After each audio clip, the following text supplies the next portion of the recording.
your goddamn hands off my anatomy! What up, y'all? What's going on, hoes? Hey! Welcome back, movie nerds. It's PJ Bozak. Here's another edition of PJ's Movie Time. Thank you, thank you. I did put on some deodorant today. It smelled pretty good, actually. It smelled pretty fresh. Just like this next movie, which came out in 1996. It was kind of controversial. It was kind of fucked up. It got censored in Australia. It's called Freeway from 1996. Yes, Freeway. And, or what's this movie about? It's about this girl. She's 14. She's down on her luck. Her mom's a hooker. Her stepdad molests her. And she kind of gets out of that situation, runs away from home. She wants to go stay with her grandma. Gets picked up by this guy who's really weird. Claims to be a counselor, a children's counselor. Turns out he's a fucking pedophile teenage murderer. The I-5 killer everyone's been hearing about. This is all out by Los Angeles, by the way. And yeah, and she ends up like trying to kill him, and he survives, and then she gets in trouble, has to go to court for it. Then she breaks out of jail to get more revenge. So this is kind of like a twisted tale of Red Riding Hood. A very twisted tale of Red Riding Hood. Her just trying to find her way home to grandma's. Yeah, it's fucked up. It's a good movie, though. And it is brought to you by Republic Pictures. I don't know too much about Republic Pictures, but they put this out. And it is written, directed by Matthew Bright. Yes, Matthew Bright. And it is also executive producer, Oliver Stone. Yes, Oliver Stone, Nixon, JFK, Natural Born Killers. Yeah, so that's pretty cool credentials, right, for a movie. The budget for this movie was $3 million they were given to make this motherfucker. But sadly, the box office only brought in $295,000. Now, it went to Sundance Films, and it did pretty good there. And it is an HBO movie, by the way. They bought it, and they released it. But it got such a positive review that they did give it a theatrical release. And though, like I said just a second ago, the box office didn't do that great, they still went on to become a cult hit. So, and we're still talking about it to this day. And who stars in the motherfucker? Well, there's a lot of good stars in this little Red Riding Hood tale, if you will. And it's got all types of people in it. It's got gangsters. It's got prostitutes. It's got corrupt cops. It's got Brooke Shields. It's got a lot of stuff going for it. So let's start off with who's. First of all, we got. Oh, I just fucking farted. First of all, we got Michael T. Weiss playing Larry, the stepfather of poor Vanessa. And yeah, he's a piece of garbage.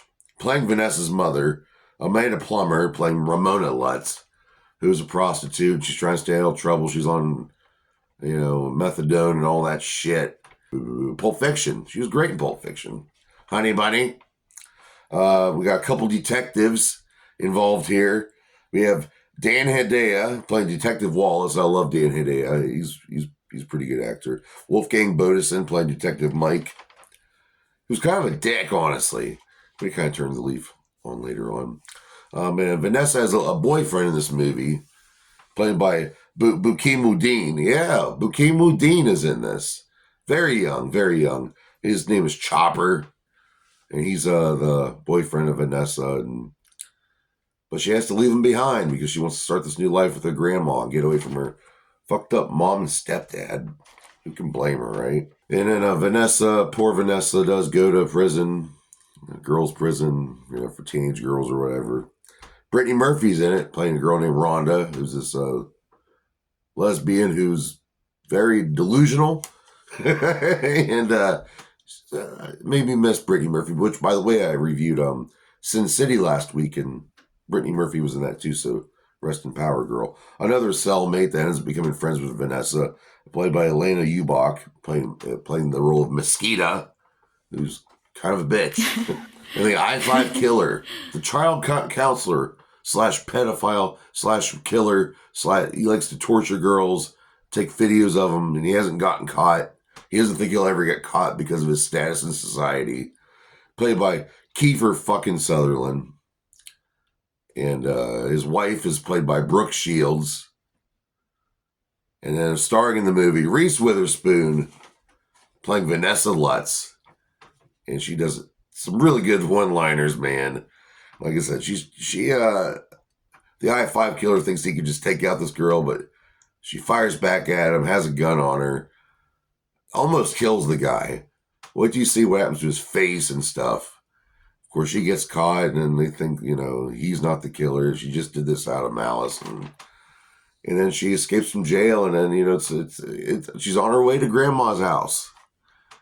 Oh, Grandma, what big teeth you have! All right, like I said, this movie was written and directed by Matthew Bright, and he would go on to do a sequel to this movie, and it is and the sequel came out in 1999. And it starred Natasha Lyonne and Maria Celedonia, and it's Diaries of Crack Babies or whatever it's called. It's not as good. It's supposed to be a take on Hansel and Gretel, loosely. Now, this movie, Freeway, the original, is very much like Little Red Riding Hood.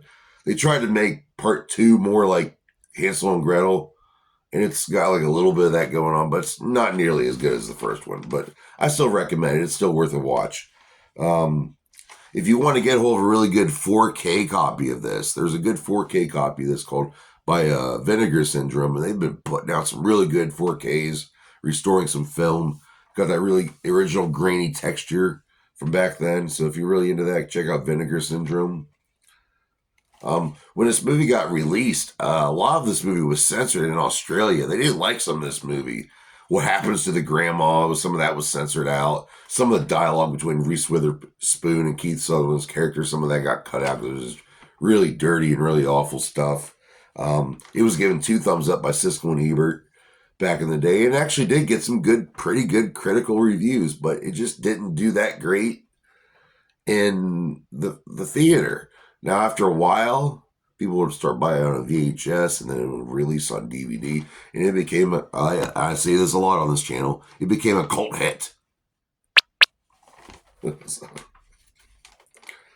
An interesting thing about this movie is Danny freaking Elfman does the score for this movie, which I've seen this movie a bunch of times. I never realized that Danny Elfman did the score for this.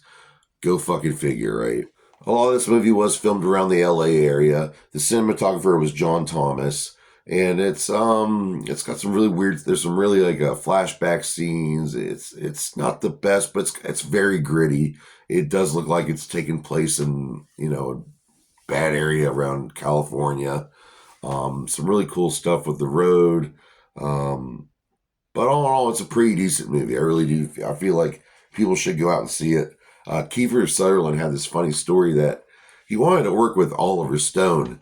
He actually wanted to direct an Oliver Stone movie, but he ended up, he didn't really want to do this movie. Kiefer didn't. And then one day they went to the set of Nixon, and they had an Oval Office built on the set.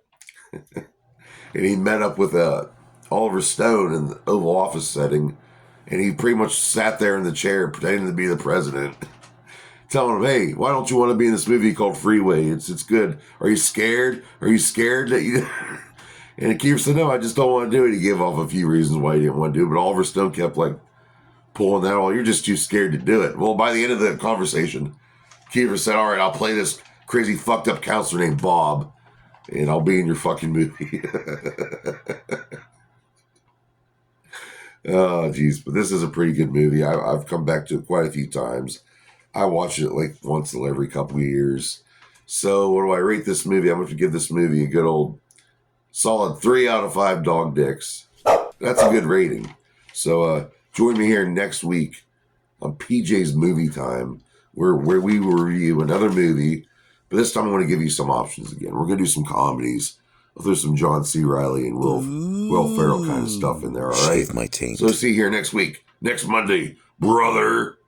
Hulk Hogan sucks.